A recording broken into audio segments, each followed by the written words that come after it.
आज हम एक नई टॉपिक स्टार्ट करेंगे बच्चे, that is molecular basis of inheritance. Inheritance के बारे में हमने जेनेटिक्स में डिस्कस किया। इनहेरिटेंस का मतलब क्या होता है कि ट्रांसफर ऑफ कैरेक्टर, ठीक है, एक जनरेशन से दूसरी जनरेशन में कैरेक्टर का ट्रांसफर हो जाना, इसी को हम बोलते हैं इनहेरिटेंस। ठीक, और कैरेक्टर कैसे ट्रांसफर होते हैं अगर हम इसके बारे में डिस्कस करें तो ये मान लीजिए आपका ये मेल हो गया और ये फीमेल पेरेंट हो गए, ठीक है, दोनों डिप्लॉइड है यहाँ पर। तो ये मेल क्या बनाता है, मेल गैमेट बनाता है। ये फीमेल क्या बनाएगी, फीमेल फीमेल गैमेट बनाएंगे। और ये मेल और फीमेल गैमेट के फ्यूजन से क्या होगा, यहाँ पर जाइगोट बनेगा, जो फिर डिप्लॉइड जाइगोट होगा आपका। और ये जाइगोट जो बना है, अब ये एक जनरेशन हो गई, ये दूसरी जनरेशन हो गई, तो एक जनरेशन से दूसरी जनरेशन में क्या ट्रांसफर हो जाना, कैरेक्टर का ट्रांसफर हो जाना, इसी को आप क्या बोलते हैं, इनहेरिटेंस। और कहीं ना कहीं अगर हम बात करें, हमने सारी चीजें डिस्कस की वहां पर कि कैरेक्टर को कोड करने के लिए कौन रेस्पॉन्सिबल होता है, जीन, ठीक है। तो ये जो गैमेट है, ये जो मेल ने जो मेल गैमेट बनाया है, इस मेल गैमेट के न्यूक्लियस के अंदर क्या रखा हुआ है, क्रोमोसोम रखा हुआ है। और इस क्रोमोसोम में हमारा डीएनए है और डीएनए पे हमारी रखी हुई है जीन। तो एक पर्टिकुलर जीन एक पर्टिकुलर कैरेक्टर कोड करने के लिए रेस्पॉन्सिबल होती है, ठीक है। तो इस गैमेट की वजह से, ठीक है, इस गैमेट के रास्ते, इस गैमेट के थ्रू क्या होगा, ये जो जीन है, ये जीन कहां चली गई, जाइगोट के अंदर चली गई, क्योंकि गैमेट, दोनों गैमेट के फ्यूजन से ही तो ये जाइगोट बना है, ठीक है, जिसको हम फर्टिलाइजेशन बोलते हैं, ठीक है। वो सारे स्टेप्स आपने डिस्कस किया सेक्सुअल रिप्रोडक्शन में। तो यहाँ पर जब दोनों गैमेट, ये दोनों जो सेल जब फ्यूज करेंगे तो यहाँ पर एक डिप्लॉइड सेल बनी, जिसको आपने जाइगोट बोला। और इस डिप्लॉइड सेल के अंदर, इस डिप्लॉइड सेल का जो न्यूक्लियस है, इस न्यूक्लियस के अंदर जो क्रोमोसोम है, वो क्रोमोसोम किसके हैं, वो 23 क्रोमोसोम है आपके एक पेरेंट के और 23 क्रोमोसोम है दूसरे पेरेंट के, सिंपल सी बात। और इसके 46 क्रोमोसोम इस तरह से बन गए यहाँ पर इसके न्यूक्लियस के अंदर। और यहाँ पर जो ये क्रोमोसोम है, ये क्रोमोसोम किसके हैं, ये पेरेंट के हैं। और क्रोमोसोम के अंदर रखी हुई जीन इस तरह से इस गैमेट के थ्रू क्या हुआ, इस गैमेट के थ्रू जो जीन है वो पेरेंट से किसके अंदर, ऑफस्प्रिंग के अंदर ट्रांसफर हो गई, क्योंकि गैमेट के अंदर, गैमेट के न्यूक्लियस में क्रोमोसोम में डीएनए, डीएनए में जीन। और इस तरीके से अगर आपने जीन को एक जनरेशन से दूसरी जनरेशन में ट्रांसफर कर दिया जीन को गैमेट के थ्रू, तो आप लोगों ने क्या किया, जीन को ट्रांसफर किया, तो जो जीन इसके अंदर थी, जो कैरेक्टर कोड कर रही थी इन पेरेंट के अंदर, वो जीन जब इस जाइगोट के अंदर आएगी तो इस जाइगोट के अंदर आकर क्या करेगी, वो उस पर्टिकुलर कैरेक्टर को कोड करेगी, ठीक है। तो इस तरीके से हमने अगर जीन को ट्रांसफर कर दिया तो हमने क्या कर दिया, यहां पर कैरेक्टर ट्रांसफर हो गया। अब हम कैसे कहते हैं कि इस जनरेशन, इस जाइगोट के अंदर एक पर्टिकुलर जीन ने एक कैरेक्टर कोड कर दिया, कैसे कहते हैं, तो इसके बारे में भी हम थोड़ी बहुत चीजें जानते हैं जो यहां पर हमें डिटेल में स्टडी करना है। देखिए, ये जो आपका डीएनए है, इस डीएनए के ऊपर एक पर्टिकुलर जीन है। इस पर्टिकुलर जीन से हम क्या करेंगे, पर्टिकुलर जो सेगमेंट है डीएनए का, जिसको आप जीन बोलते हैं, जीन क्या होता है, डीएनए का एक पर्टिकुलर सेगमेंट। तो इस पर्टिकुलर सेगमेंट ऑफ डीएनए से हम क्या करेंगे, एक पर्टिकुलर सेगमेंट ऑफ आरएनए बनाते हैं, ठीक है, एक आरएनए बनाएंगे। और इस आरएनए से क्या करेंगे, हम एक प्रोटीन बना लेंगे। और जब एक पर्टिकुलर जीन से एक पर्टिकुलर प्रोटीन हम बना लेते हैं तो बोलते हैं, ये देखिए, इस जीन ने इस कैरेक्टर को कोड कर दिया।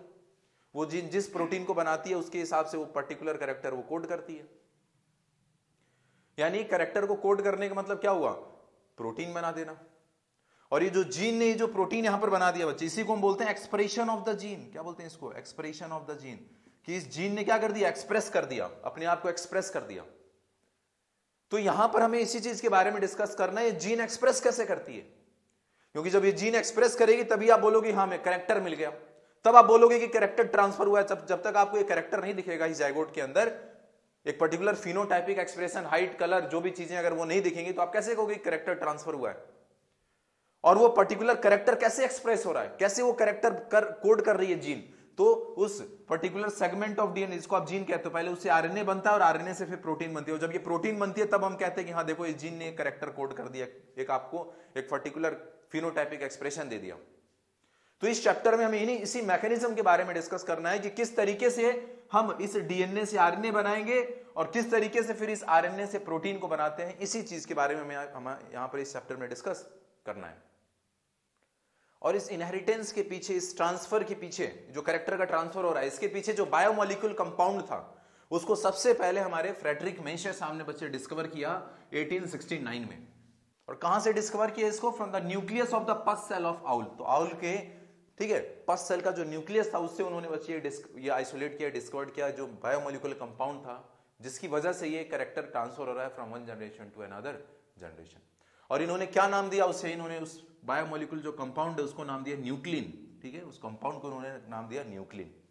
और बाद में हमारे अल्टमैन साहब ने इसी का नाम दिया न्यूक्लिक एसिड। क्यों? क्योंकि वो न्यूक्लियस से आइसोलेट किया जा रहा है और उस कंपाउंड का जो नेचर था वो एसिडिक नेचर था। ठीक है, इसकी वजह से उन्होंने उस कंपाउंड को क्या बोला, न्यूक्लिक एसिड। और हमारे अंदर अगर हम बात करें ऑर्गेनिजम्स के अंदर, लिविंग ऑर्गेनिजम्स के अंदर ये दो तरह की न्यूक्लिक एसिड देखने को मिलती है बच्चे। एक तो आपका डीएनए और दूसरा आपका आरएनए। यही दोनों जो न्यूक्लिक एसिड है यही रेस्पॉन्सिबल है बच्चे कैरेक्टर को कोड करने के लिए। यही दोनों हमारी जो न्यूक्लिक एसिड है डीएनए और आरएनए यही रेस्पॉन्सिबल होती हैं आपके इनहेरिटेंस के लिए।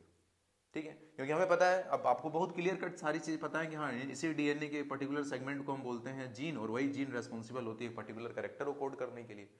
और जब वो जीन एक जनरेशन से दूसरी जनरेशन में जाएगी तो वो कैरेक्टर भी एक जनरेशन से दूसरी जनरेशन में ट्रांसफर हो गया। ठीक है, तो हम बोलेंगे हाँ देखिए इनहेरिटेंस हो गया ये। ठीक है, कैरेक्टर का ट्रांसफर हो गया। तो यही दो न्यूक्लिक एसिड के बारे में हमें इस चैप्टर में डिस्कस करना है। और अपने इन दोनों अगर न्यूक्लिक एसिड के बारे में बात करें बच्चे, डीएनए और आरएनए दोनों के अगर स्ट्रक्चर्स के बारे में बात करें तो दोनों ये पॉलीमेरिक स्ट्रक्चर होते हैं। ठीक है, आप ये जो स्ट्रक्चर बनाते हो डीएनए का, ये स्ट्रक्चर कैसे हम बनाते हैं इसके बारे में आपको डिस्कस करना है। सारी चीजें डिटेल में हम पढ़ेंगे यहाँ पर, लेकिन हमें कहीं ना कहीं पता है सर ये हमारा एक पॉलीमेरिक स्ट्रक्चर होता है, क्योंकि आप इसमें कई सारे मोनोमर में ऐसे दिखाते हो, ए जी सी टी ऐसे मोनोमर आप दिखाते चले जाते हो। ठीक है, तो इनको हम बोलते हैं ये एक आपका मोनोमर है, ये एक जो ये मोनोमर है। ठीक, और इस मोनोमर को हम बोलते हैं न्यूक्लियोटाइड। अब ये न्यूक्लियोटाइड क्या होता है ये भी हमें डिस्कस करना पड़ेगा यहाँ पर यानी। ठीक है, और ये हमारा जो डीएनए है या फिर आरएनए है ये इन्हीं न्यूक्लियोटाइड के बार बार रिपीटिशन से बना हुआ है। ठीक है, इन्हीं न्यूक्लियोटाइड के बार बार रिपीटिशन से आपका ये पूरा का पूरा पॉलीमेरिक स्ट्रक्चर बनता है, जिसको हम बोलते हैं पॉलीन्यूक्लियोटाइड। इसलिए क्या बोलते हैं इसको, ये कई सारे न्यूक्लियोटाइड इसके जो मोनोमर हैं, यानी मैं समझ में आ गया हमारा जो डीएनए और आरएनए, ये जो आपकी दोनों जो डीएनए और आरएनए जो न्यूक्लिक एसिड है, जो पॉलीमेरिक कंपाउंड है, इनके मोनोमर कौन है, इनके मोनोमर होते हैं ये न्यूक्लियोटाइड। अब ये न्यूक्लियोटाइड क्या होते हैं ये आपको डिस्कस करना है, अभी हम देखेंगे। और हमारे डीएनए और आरएनए दोनों के अंदर बच्चे 4 तरह के न्यूक्लियोटाइड देखने को मिलेंगे, 4 टाइप्स ऑफ न्यूक्लियोटाइड। अब किसके बेसिस पर हम इनको 4 तरह के बोल रहे हैं, क्या चीजें हैं, देखेंगे अभी हम आगे डिस्कस करते हैं न्यूक्लियोटाइड के बारे में जब बात करेंगे तो। और जब आप देखोगे अपने डीएनए और आरएनए दोनों के स्ट्रक्चर में तो आपको 4 डिफरेंट तरह की न्यूक्लियोटाइड देखने को मिलेगी। और ऐसे पॉलीमर जो अलग अलग तरह के मोनोमर से मिलकर बने होते हैं, ऐसे पॉलीमर को हम बोलते हैं हेटेरोपॉलीमर। क्या नाम देते हैं ऐसे पॉलीमर को, हम बोलते हैं हेटेरोपॉलीमर। यानी हमें समझ में आ गया कि हमारा डीएनए और आरएनए दोनों ही पॉलीमर तो है, लेकिन किस तरह के पॉलीमर हैं, ये 4 अलग अलग तरह के मोनोमर से मिलकर बने हैं, 4 अलग अलग तरह की न्यूक्लियोटाइड से मिलकर बने हैं, इसीलिए इन पॉलीमर को हम बोलते हैं हेटेरोपॉलीमर। क्या बोलते हैं, ये हमारे हेटेरोपॉलीमरिक स्ट्रक्चर होते हैं डीएनए और आरएनए। ठीक है, तो अब हम आगे डिस्कस करते हैं इनकी ये जो मोनोमरिक यूनिट है इसके बारे में हम डिस्कस करेंगे कि न्यूक्लियोटाइड क्या होता है। और अगर एक न्यूक्लियोटाइड की अगर हम बात करें बच्चे, जो कि आपका एक मोनोमर है, ठीक है, जो कि आपके न्यूक्लिक एसिड का क्या है, एक मोनोमर है। इस एक मोनोमर के अंदर 3 कंस्टिट्यूएंट एलिमेंट्स आपको देखने को मिलेंगे। ठीक है, वो कौन कौन से 3 कंस्टिट्यूएंट एलिमेंट देखें, तो नाइट्रोजन बेस, पेंटोज सुगर और एक फॉस्फेट। ठीक है, या फिर फॉस्फोरिक एसिड इसको आप बोल रहे हैं। ठीक, तो ये 3 चीजों, ये 3 एलिमेंट से मिलकर आपका एक न्यूक्लियोटाइड बना हुआ है। ठीक है, तो यहां पर यानी में सबसे पहले बात समझ में आ गई कि न्यूक्लियोटाइड को जोड़कर डीएनए और आरएनए बनाने से पहले, ये डीएनए बनाने से पहले हमें इस न्यूक्लियोटाइड के स्ट्रक्चर के बारे में बात करना पड़ेगा, क्योंकि न्यूक्लियोटाइड खुद 3 कंस्टिट्यूएंट एलिमेंट से मिलकर बना हुआ है। तो इसके एक एक एलिमेंट के बारे में पहले हम डिस्कस करते हैं कि नाइट्रोजन बेस हम किसे कहते हैं और कौन कौन से नाइट्रोजन बेस हमारे न्यूक्लियोटाइड में मिलेंगे, सुगर कौन सा है यहां पर, और फॉस्फोरिक एसिड किस तरह से अटैच है इसके अंदर, इनके बारे में हम डिस्कस करते हैं पहले। तो अपने न्यूक्लियोटाइड के हम सबसे फर्स्ट कंपोनेंट के बारे में बात करेंगे बच्चे, दैट इज नाइट्रोजन बेस। ये नाइट्रोजन बेसेस क्या होते हैं, ये बेसिक नेचर के नाइट्रोजन कंटेनिंग हेटेरोसाइक्लिक कंपाउंड होते हैं बच्चे। ठीक, और ये नाइट्रोजन बेसिस हमारे सेल के अंदर 2 तरीके के नाइट्रोजन बेसिस देखने को मिलते हैं। किसके बेसिस पर 2 तरह के होते हैं ये, ऑन द बेसिस ऑफ ये जो हेटेरोसाइक्लिक रिंग है, ये कौन सी हेटेरोसाइक्लिक रिंग उनके अंदर प्रेजेंट है, उसके बेसिस पर 2 तरह के नाइट्रोजन बेसिस देखने को हमें मिलते हैं, जिनको हम बोलते हैं प्यूरिन्स और पायरिमिडीन्स। वो नाइट्रोजन बेसिस जिनके अंदर प्यूरिन वाली हेटेरोसाइक्लिक रिंग होगी उसको आप बोलोगे कि प्यूरिन्स हो गए, और जिनके अंदर पायरिमिडीन वाली हेटेरोसाइक्लिक रिंग होगी उसको आप बोलोगे कि ये पायरिमिडीन हो गए। ये देखिए मैंने आपको ये प्यूरिन और पायरिमिडीन की जो हेटेरोसाइक्लिक रिंग है यहां पर बनाई हुई है। ये आपको एग्जैक्ट याद रखने की जरूरत नहीं है कि प्यूरिन की ये जो हमारा प्यूरिन का जो रिंग होता है उसमें कितने कार्बन है, कितने नाइट्रोजन है, कैसी रिंग है, याद रखने की जरूरत नहीं है। बस आप इतना याद रख लोगे तो आपका काम चल जाएगा कि जो प्यूरिन होते हैं बच्चे वो बाईसाइक्लिक कंपाउंड होते हैं और पायरिमिडीन के अंदर केवल एक सिंगल साइक्लिक ये कंपाउंड आपका होता है। ठीक है, अगर अपनी हम बॉडी की बात करें, हमारी जो सेल है, हमारी सेल के अंदर 2 तरह के प्यूरिन देखने को मिलते हैं। ये प्यूरिन कई तरह के होते हैं बच्चे, लेकिन हमारे सेल के अंदर हमें 2 तरह के प्यूरिन देखने को मिलते हैं न्यूक्लियस के अंदर। वो कौन कौन से 2 प्यूरिन है जो आपके न्यूक्लियस के अंदर, डीएनए के अंदर, आपको आरएनए के अंदर देखने को मिलेंगे? तो वो है आपका एडेनिन और ग्वानिन। ये दोनों कैसे बने हैं? तो ये जो आपका जो बेसिक स्ट्रक्चर है, इसी बेसिक स्ट्रक्चर में क्या करते हैं, ऑर्गेनिक केमिस्ट्री हम पढ़ते हैं, इस बेसिक स्ट्रक्चर में कुछ ऐड करते हैं, कुछ सबस्ट्रैक्ट करते हैं, तो उससे आपके नए नए कंपाउंड बनते हुए चले जाते हैं। इधर देखिए, ये जो आपका बेसिक प्यूरिन, ये जो हेटेरोसाइक्लिक कंपाउंड है, इसमें आपने क्या कर दिया बताओ, अमाइनेशन कर दिया, उससे क्या बन गया आपका एडेनिन बन गया। ठीक है, उसी में आपने क्या कर दिया, ऑक्सीजनेशन कर दिया और एमाइनेशन दोनों कर दिया, ऑक्सीडेटिव अमाइनेशन कर दिया, एमाइन भी जोड़ दिया और इसमें ऑक्सीजन भी जोड़ दिया, तो उससे आपका ग्वानिन बन गया। लेकिन आपको इसमें एग्जैक्ट स्ट्रक्चर याद रखने की जरूरत नहीं है। फिर से मैं कह रहा हूं, अगर आपको इतना याद है बच्चे कि एडेनिन और ग्वानिन दोनों के अंदर बाईसाइक्लिक रिंग पाई जाती है, तो आपका काम हो जाएगा। जो आपसे क्वेश्चन पूछा जाएगा वो बस इतनी ही अप्रोच जानना चाहेगा आपसे कि आपको ये पता है कि नहीं कि एडेनिन और ग्वानिन के अंदर बाईसाइक्लिक कंपाउंड वाली रिंग होती है ये। ठीक है, वहीं अगर हम बात करें अपने पायरिमिडिन्स की बात करें, तो पायरिमिडिन कैसे होते हैं, सिंगल साइक्लिक कंपाउंड होते हैं ये, इनमें एक ही हेटेरोसाइक्लिक रिंग देखने को मिलेगी आपको।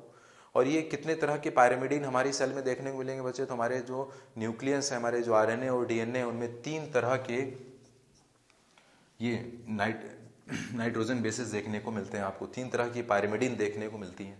कौन कौन सी पायरिमिडिन है आपकी? तो साइटोसिन, यूरेसिल और थाइमिन। ये देखिए, ये आपका साइटोसिन का स्ट्रक्चर हो गया और ये आपका यूरेसिल का स्ट्रक्चर हो गया। अगर साइटोसिन और यूरेसिल में अगर आप डिफरेंस देखो बच्चे, तो क्या दिख रहा है बताओ?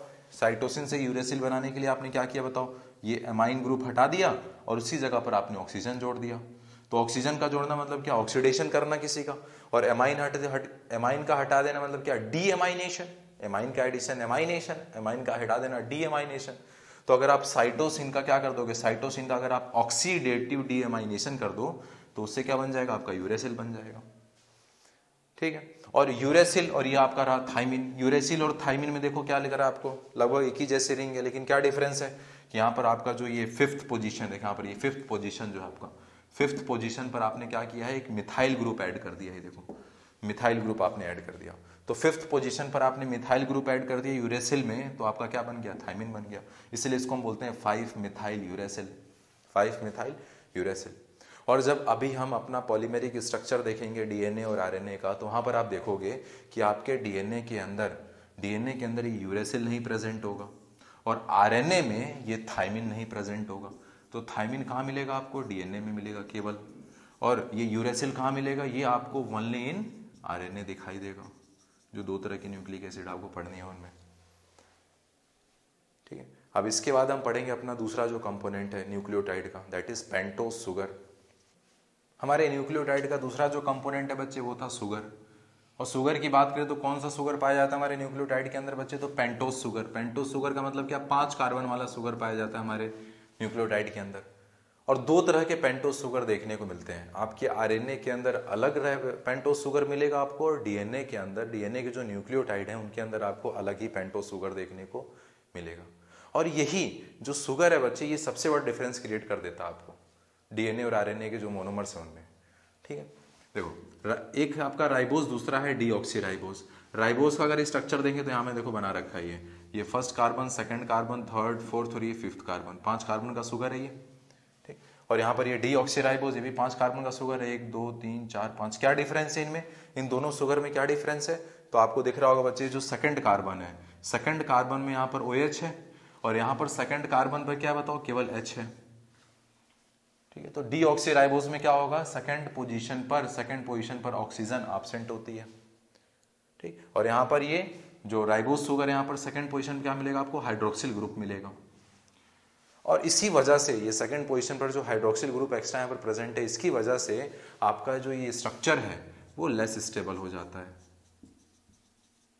ठीक है, हमारे राइबोस का जो स्ट्रक्चर है वो लेस स्टेबल होता है, और ये डीऑक्सीराइबोस शुगर जो है, इनका डीऑक्सीराइबोस का स्ट्रक्चर क्या होगा? ये मोर स्टेबल होगा, जिसकी वजह से ये भी एक रीजन हो जाता है। अभी हम जब डीएनए कंप्लीट स्ट्रक्चर बना लेंगे तो वहाँ पर हम पढ़ेंगे, अभी स्टेबिलिटी में कंपेयर करेंगे डीएनए और आरएनए की स्टेबिलिटी में। जब कंपेरिजन करोगे आप, तो आप एक ये रीज़न दोगे कि डीएनए के मोर स्टेबल होने का एक ये भी रीज़न होता है हमारा कि उसके अंदर डीऑक्सीराइबोस शुगर पाया जाता है। ठीक है, ये डीऑक्सीराइबोस सेकंड पोजीशन पर ऑक्सीजन की एब्सेंस की वजह से ये स्टेबल हो जाता है, लेस रिएक्टिव हो जाता है, और ये मोर रिएक्टिव हो जाता है आपका। ठीक है, आपके राइबोज होते हैं ये मोर रिएक्टिव होते हैं as compared to deoxyribose due to the presence of second position पर हाइड्रोक्सिल ग्रुप जो प्रेजेंट है इसकी वजह से। और हमारा जो थर्ड कंपोनेंट है बच्चे न्यूक्लियोटाइड का, वो है फॉस्फोरिक एसिड या फिर फॉस्फेट। ये H3PO4 है, हमारी फॉस्फोरिक एसिड होती है। ठीक है, इसका स्ट्रक्चर में देखो यहाँ पर बना रखा है। अब इन तीनों कंपोनेंट को जोड़कर ऐड करा के हम क्या बनाने वाले हैं सर, इससे हम बनाएंगे न्यूक्लियोटाइड। वो देखते हैं न्यूक्लियोटाइड कैसे बनेगा अब इन तीनों कंपोनेंट से। अभी जो तीनों हमने एलिमेंट के बारे में पढ़ा बच्चे, जो तीनों जो कंस्टिट्यूएंट एलिमेंट है आपके न्यूक्लियोटाइड के, अब उनको जोड़कर हम एक न्यूक्लियोटाइड बनाएंगे। ठीक है, और यहाँ पर जिस न्यूक्लियोटाइड के बारे में बात करने वाले हैं हम, वो डीएनए का जो न्यूक्लियोटाइड है उसके बारे में बात करेंगे। डीएनए और आरएनए के न्यूक्लियोटाइड में सबसे बड़ा डिफरेंस हमें पता है क्या होता है, हर जो शुगर बेस है, ठीक है, पेंटोस शुगर। डीएनए में आपने देखा था कि डीऑक्सीराइबोस शुगर मिलेगा, और आपको आरएनए का जो न्यूक्लियोटाइड है उसके अंदर आपको राइबोस शुगर मिलेगा। तो यहाँ पर हम डीऑक्सीराइबोस शुगर को लेकर आगे चल रहे हैं, क्योंकि कहीं ना कहीं हमें सबसे पहले डीएनए के बारे में बात करना है। हम सबसे पहले डीएनए का पॉलीमेरिक स्ट्रक्चर बनाएंगे, और डीएनए से हम फिर आरएनए फॉर्मेशन कराएंगे। ठीक है, इसको हम ट्रांसक्रिप्शन बोलेंगे। तो अगर हम बात करें यहाँ पर देखिए, सबसे पहले हमने बात किया था नाइट्रोजन बेस के बारे में, तो ये आपका नाइट्रोजन बेस हो गया, और ये कौन सा है, एडेनिन। ठीक है, ये एडेनिन हो गया आपका। ठीक है, बाईसाइक्लिक कंपाउंड है, तो ये एडेनिन आपका नाइट्रोजन बेस हो गया। और यहाँ पर देखिए ये पेंटोस शुगर है, डीऑक्सीराइबोस वाला, सेकंड पोजीशन पर OH नहीं है, H है यहाँ पर, तो ये डीऑक्सीराइबोस का हमारा ये शुगर हो गया, पेंटोस शुगर। अब देखते हैं न्यूक्लियोटाइड के अंदर ये दोनों कैसे जुड़े हुए हैं एक दूसरे से। ठीक है, नाइट्रोजन बेस शुगर से कैसे जुड़ता है। तो शुगर के अंदर ये जो आपका फर्स्ट कार्बन है, देखिए यहाँ पर ये फर्स्ट कार्बन है। अब शायद आपको समझ में आया बच्चे कि देखो, आप जब शुगर के बारे में बात कर रहे थे तो आपने शुगर के जितने भी कार्बन के पोजीशन थे उनको आप लोगों ने प्राइम से डिनोट किया, 1 prime, 2 prime, 3 prime, 4 prime, 5 prime. क्यों? ताकि यहाँ पर आप डिफरेंशिएट कर पाओ कि वो जो कार्बन है वो शुगर वाला कौन सा कार्बन है और ये नाइट्रोजन बेस वाला कौन सा कार्बन है, क्योंकि नाइट्रोजन बेस में हमने 1 2 3 4 5 ऐसे नंबरिंग की है। ठीक है, तो हम इसको डिफरेंशिएट कर पाएंगे कौन सा कार्बन हमारा जो है वो शुगर वाला है और कौन सा कार्बन आपके नाइट्रोजन बेस वाला है। तो इस चीज को डिफरेंशिएट करने के लिए हमने शुगर वाले कार्बन को प्राइम से डिनोट किया था, 1 प्राइम, 2 प्राइम, 3 प्राइम, 4 प्राइम और 5 प्राइम। तो यहाँ पर जो ये फर्स्ट कार्बन है, फर्स्ट कार्बन का जो OH होता है वो हमारे, अगर हम बात करें, अगर आपका प्यूरिन है, अगर प्यूरिन नाइट्रोजन बेस है, बाईसाइक्लिक वाले कंपाउंड है, तो उनमें जो 9th पोजीशन का जो नाइट्रोजन है, 9th पोजीशन के नाइट्रोजन के साथ ये लोग बॉन्डिंग बनाते हैं। और वही अगर आपका ये पायरिमिडीन होता तो पायरिमिडीन के अंदर, ठीक है, पायरिमिडीन के अंदर बच्चे आपके जो फर्स्ट पोजीशन का जो नाइट्रोजन है उसके साथ यहां पर बॉन्डिंग होती है। कौन सी बॉन्डिंग होती है वो हम देखते हैं, लेकिन हमें पहले ये डिफरेंशिएट कर लिया कि अगर वो प्यूरिन होंगे, मतलब एडेनिन और ग्वानिन में से कोई है, तो उनके 9th पोजीशन के कार्बन नाइट्रोजन के साथ बॉन्डिंग की जाएगी। और अगर वो आपका पायरिमिडीन है, ठीक है, साइटोसिन और थाइमिन में से कोई है, तो आपका वहां पर जो फर्स्ट नाइट्रोजन है, फर्स्ट पोजीशन का जो नाइट्रोजन है उसके साथ बॉन्डिंग की जाएगी। ठीक है, और किस तरह से ये बॉन्ड बन रहा है, तो देखिए जो 9th पोजीशन का जो नाइट्रोजन है उसका हाइड्रोजन, और ये फर्स्ट पोजीशन का जो कार्बन है इसका OH, और यहाँ पर H और OH रिमूव हो गए एज अ वाटर। ठीक है, पानी निकल गया, यहाँ पर डिहाइड्रेशन बोलते हैं, पानी का रिमूवल डिहाइड्रेशन हुआ, और पानी को निकाल कर हमने क्या किया, इसके 9th और इसके फर्स्ट पोजीशन में यहाँ पर बॉन्डिंग बना दी, और इस बॉन्ड को यहाँ पर बोलते हैं एन ग्लाइकोसिडिक लिंकेज। और ये एन ग्लाइकोसिडिक लिंकेज किसके किसके बीच में बनी है, आपके नाइट्रोजन बेसिस और शुगर को जोड़ने के लिए कौन सा बॉन्ड बनाया आप लोगों ने, एन ग्लाइकोसिडिक लिंकेज। और ये किसके किसके बीच में बनेगा, तो फर्स्ट कार्बन जो है वो शुगर का, और 9th नाइट्रोजन आपके नाइट्रोजन बेस का, अगर वो पायरिमिडीन प्यूरिन है, और अगर वो पायरिमिडीन है तो फर्स्ट नाइट्रोजन के साथ यही काम होगा आपके। और इस तरह से बच्चे ये जो आपका नाइट्रोजन बेस और पेंटोस शुगर के कॉम्बिनेशन से जुड़ने से जो यहाँ पर एक कंपाउंड बना है, इसको हम बोलते हैं न्यूक्लियोसाइड। इसको क्या नाम देंगे हम, न्यूक्लियोसाइड। और वो कौन सा न्यूक्लियोसाइड होगा ये इस पर डिपेंड करेगा कि वो शुगर कौन सा था, मतलब कि डीऑक्सीराइबोस शुगर था या फिर राइबोस शुगर था, और इसके साथ जुड़ा हुआ नाइट्रोजन बेस कौन सा है, वो प्यूरिन है कि पायरिमिडीन है, प्यूरिन में भी एडेनिन है कि ग्वानिन है, पायरिमिडीन है तो साइटोसिन है कि थाइमिन है, इस पर डिपेंड करेगा कि ये न्यूक्लियोसाइड कौन सा होगा। लेकिन अगर आपने पेंटोस शुगर और नाइट्रोजन बेस को आज जोड़ दिया ग्लाइकोसिडिक बॉन्ड बनाकर, तो इससे जो इस कंपाउंड बना है उसको आप नाम देंगे क्या, न्यूक्लियोसाइड। ठीक है, यहां पर हमने जो यूज किया है वो आपका एडेनिन, यहां पर एडेनिन को हमने यूज किया नाइट्रोजन बेस की तरह, और यहां पर आपका ये डीऑक्सीराइबोस शुगर है, डीऑक्सीराइबोस शुगर आपने यूज किया है। तो ये जो न्यूक्लियोसाइड है, इस न्यूक्लियोसाइड को आप बोलोगे डीऑक्सी शुगर के लिए एडिनोसिन, डीऑक्सी एडिनोसिन। इस तरह से हम नेमिंग करते हैं न्यूक्लियोसाइड की, और वो नेमिंग किस पे डिपेंड करेगी कि वो शुगर कौन सा है और वो नाइट्रोजन बेस कौन सा है। अगर यही शुगर यहां पर कौन सा होता, अगर ये राइबोस वाला शुगर होता तो इसका क्या नाम पड़ता, तब इसका नाम पड़ जाता बच्चे डीऑक्सी, हट जाता, केवल हो जाता इसका नाम एडिनोसिन, एडिनोसिन। ठीक है, तो इस तरीके से आपको नेमिंग करनी है। अगर ये आपके आरएनए का अगर न्यूक्लियोसाइड होता, यहां पर अगर केवल आपने राइबोस शुगर यूज किया होता तो इस नाम से क्या हट जाता, डीऑक्सी हट जाता और केवल एडिनोसिन बचता, तो इसको आप बोल देते कि आपका ये एडिनोसिन हो गया। लेकिन हमने डीऑक्सी राइबोस यूज किया है तो इसीलिए इस न्यूक्लियोसाइड को बोलेंगे डीऑक्सी एडिनोसिन। अब देखिए, अब क्या करेंगे, ये आपका न्यूक्लियोसाइड बन गया। अब इस न्यूक्लियोसाइड से क्या किया जाता है, ये जो आपका पेंटोस शुगर है, इस पेंटोस शुगर का जो 5th कार्बन है, इस 5th कार्बन का जो OH है यहां पर, ठीक है, इसके साथ, इस 5th कार्बन के साथ अब अटैच कराएंगे हम अपने 3rd जो कंस्टिट्यूएंट एलिमेंट है, जो कि हमारा फॉस्फोरिक एसिड था। ये देखो फॉस्फोरिक एसिड। तो इस फॉस्फोरिक एसिड को आपने किससे अटैच करा दिया, आपका जो पेंटोस शुगर था उस पेंटोस शुगर के 5th कार्बन से अटैच करा दिया। और किस तरह से अटैच कराया अगर वो देखें बच्चे, तो यहां देखिए आपने यहां पर क्या किया, तो ये लिया इसका हाइड्रोजन और ये लिया आपका फॉस्फोरिक एसिड का OH, और HOH से क्या किया, यहां पर भी आपने वाटर को रिमूव कर दिया, फिर से डिहाइड्रेशन किया यहां पर आपने, और वाटर रिमूव करके, और इस तरीके से हमने इस फॉस्फोरिक एसिड को जोड़ दिया आपने पेंटोस शुगर के 5th कार्बन से। और यहां पर ये जो बॉन्ड बना है वाटर के रिमूवल से, ये आपका है ईस्टर बॉन्ड। क्या चीज, ईस्टर बॉन्ड। यानी एक बात समझ में आ गई कि एक न्यूक्लियोटाइड के अंदर अब ये जो स्ट्रक्चर बना है यहां पर, ये जो स्ट्रक्चर बनेगा किसके साथ, नाइट्रोजन बेस, ये आपका पेंटोस शुगर और ये आपकी फॉस्फोरिक एसिड, और नाइट्रोजन बेस, पेंटोस शुगर और फॉस्फोरिक एसिड के कॉम्बिनेशन से जो स्ट्रक्चर बना है, इसको आप बोलोगे कि ये आपका एक न्यूक्लियोटाइड हो गया। क्या हो गया, न्यूक्लियोटाइड। और आप क्या बोलोगे कि एक न्यूक्लियोटाइड के अंदर ये जो फॉस्फोरिक एसिड जुड़ी है वो कैसे जुड़ी है, वो जुड़ी होती है ईस्टर लिंकेज से, ईस्टर बॉन्ड से।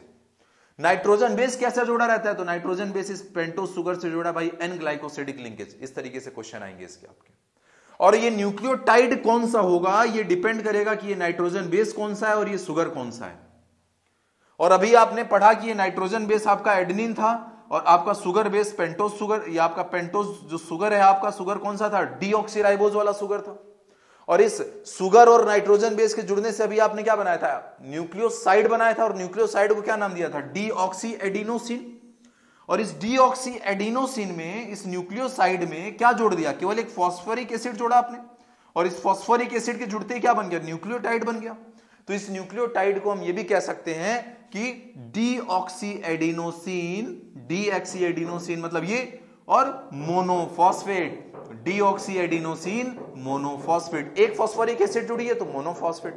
तो इस तरीके से जो डीऑक्सी एडिनोसिन मोनोफॉस्फेट है, यही आपका क्या हो जाएगा, न्यूक्लियोटाइड। या तो ऐसे नेमिंग करते हैं जैसे आपको दिख रहा है, जैसे मैंने बता दिया आपको डीऑक्सी एडिनोसिन न्यूक्लियोसाइड के लिए, उसके साथ जोड़ दिया मोनोफॉस्फेट, बन गया न्यूक्लियोटाइड। या फिर इसी को आप ऐसे लिखते हैं न्यूक्लियोटाइड को लिखने के लिए कि डीऑक्सी एडिनाइलिक एसिड। ठीक है, क्या लिख दिया, डीऑक्सी एडिनाइलिक एसिड। और ये नेमिंग कैसे करोगे, वही बात, डिपेंड करेगा कि शुगर कौन सा है और डिपेंड करेगा कि आपका नाइट्रोजन बेस कौन सा है।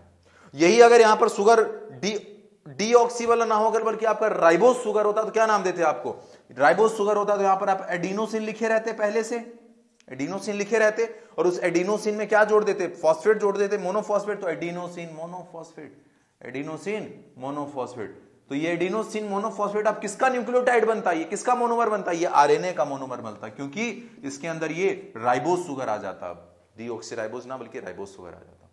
तो इस तरीके से बच्चे हम नेमिंग करते हैं। न्यूक्लियोसाइड क्या होता है वो हमें समझ में आ गया, न्यूक्लियोटाइड क्या होता है वो हमें समझ में आ गया, कैसे नेमिंग करना है वो हमने देख लिया। तो यहां पर हमने देखा बच्चे कि न्यूक्लियोटाइड कैसे बना है, तो nitrogen base plus pentose sugar plus phosphoric acid, और इस nitrogen base plus pentose sugar को हमने क्या नाम दिया था, न्यूक्लियोसाइड। और जब इस न्यूक्लियोसाइड से आपने फॉस्फोरिक एसिड जोड़ दी थी तो आपने उसको बोला था कि न्यूक्लियोटाइड। और एक न्यूक्लियोटाइड की अगर सिंगल इंडिविजुअल न्यूक्लियोटाइड की अगर नेचर के बारे में बात करें बच्चे, तो ये एसिडिक नेचर का होता है। ठीक है, एसिडिक नेचर का। इसीलिए हमारा डीएनए भी एसिडिक नेचर का है, क्योंकि जब उसका एक मोनोमर एसिडिक है तो ओवरऑल जो उससे पॉलीमर बनेगा वो भी आपका एसिडिक होगा। लेकिन अगर आपसे कोई बोल दे बताओ न्यूक्लियोसाइड किस नेचर का होगा, तो आप कहोगे बेसिक नेचर का ही है। ठीक है, तो हमारा जो न्यूक्लियोसाइड है वो बेसिक नेचर का होता है। और जब इस न्यूक्लियोसाइड से हमने फॉस्फोरिक एसिड जोड़ दिया, ठीक है, तो ये फॉस्फोरिक एसिड की वजह से यानी हमारा न्यूक्लियोटाइड जो है वो एसिडिक होता है। अगर आपसे बोला जाए कि न्यूक्लियोटाइड एसिडिक है, ठीक है, लेकिन किसकी वजह से है, तो कहोगे फॉस्फोरिक एसिड। क्यों? क्योंकि बाकी जो इसके दो एलिमेंट है नाइट्रोजन बेस और पेंटोस शुगर, उनके कॉम्बिनेशन जो आपका कंपाउंड बना है दैट इज न्यूक्लियोसाइड, वो न्यूक्लियोसाइड तो आपका बेसिक है। तो आपका न्यूक्लियोटाइड किसकी वजह से एसिडिक हो गया, कहोगे फॉस्फोरिक एसिड की वजह से। और मैंने यहां पर बताया कि नाइट्रोजन बेस बदलते चला जाएगा, पेंटोस शुगर बदलते चला जाएगा, और उसके हिसाब से आपका न्यूक्लियोसाइड और न्यूक्लियोटाइड का नाम भी बदलते हुए चला जाएगा। ठीक है, तो अलग अलग न्यूक्लियोटाइड किसके बेसिस पर अलग अलग होंगे, तो on the basis of nitrogen base कौन सा है उसके अंदर और पेंटोस शुगर उसके अंदर कौन सा है।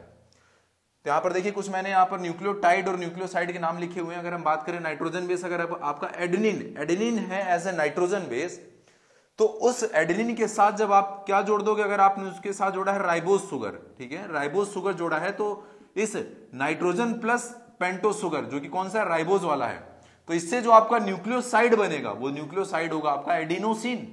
और वहीं अगर इस एडेनिन के साथ आपने डीऑक्सीराइबोज जोड़ा है, क्या जोड़ दिया आपने, डीऑक्सीराइबोज जोड़ दिया, तो अब ये adenine nitrogen base plus deoxyribose sugar, इनसे जो बनेगा आपका न्यूक्लियोसाइड उसे आप बोलोगे डीऑक्सी एडिनोसिन। और इसी एडिनोसिन में जब आपने क्या जोड़ दिया, H3PO4, ठीक है, फॉस्फोरिक एसिड अगर आपने ऐड कर दी, तो क्या बोलेंगे उसको कि एडिनोसिन मोनोफॉस्फेट, और जो कि क्या होता है न्यूक्लियोटाइड। और इस न्यूक्लियोटाइड का नाम क्या देंगे, एडिनाइलिक एसिड।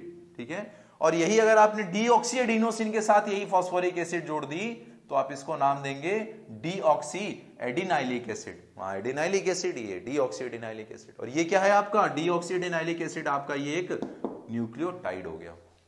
और ये जो आपका एक न्यूक्लियोटाइड है जो कि एडिनाइलिक एसिड है, ये एडिनाइलिक एसिड किसका मोनोमर बनेगी, ये एडिनाइलिक एसिड जाकर आरएनए का मोनोमर बनेगी। ठीक है, और ये जो आपका डीऑक्सी एडिनाइलिक एसिड है ये किसका मोनोमर बनेगा, तो ये आगे चलकर हमारा डीएनए का मोनोमर बनेगा। ठीक है, तो इस तरीके से हमने देख लिया कि हमारे डीएनए और आरएनए के अंदर जो मोनोमर्स हैं उनमें डिफरेंस, मेजर डिफरेंस किसकी वजह से आ रहा है, तो ये शुगर है। ठीक है, एक में राइबोज शुगर होगा, दूसरे में डीऑक्सीराइबोज शुगर होगा। और वहीं इनके नाइट्रोजन बेसिस में भी फर्क आता है। हमने देखा था, डिस्कस किया था नाइट्रोजन बेस डिस्कस करते समय कि जो हमारा डीएनए होता है उसके अंदर थाइमिन होता है और हमारा जो आरएनए है उसके पास यूरेसिल होता है नाइट्रोजन बेस के फॉर्म में। और वही अगर ये नाइट्रोजन बेस साइटोसिन वाला आ गया, और इस साइटोसिन के साथ अगर हम लोगों ने क्या जोड़ दिया, राइबोज शुगर जोड़ दिया, तो इससे ये ribose sugar plus nitrogen base क्या बनेगा, nitrogen base plus ribose sugar pentose sugar क्या बन जाएगा यहाँ पर, न्यूक्लियोसाइड। और इस न्यूक्लियोसाइड को नाम दोगे आप साइटिडीन। और वही अगर आपने यहां पर डीऑक्सीराइबोज शुगर जोड़ दिया, डीऑक्सीराइबोज शुगर, तो इसको क्या नाम दोगे, डीऑक्सीसाइटिडीन। और इस साइटिडीन के साथ अगर आपने क्या जोड़ दिया, फॉस्फोरिक एसिड H3PO4, तो क्या बोलेंगे उसको, साइटिडाइलिक एसिड। ये आपका एक न्यूक्लियोटाइड बन गया। और इस डीऑक्सीसाइटिडीन के साथ अगर आपने H3PO4 जोड़ दिया, फॉस्फोरिक एसिड जोड़ दिया, तो इसको क्या नाम देंगे आप, डीऑक्सीसाइटिडाइलिक एसिड।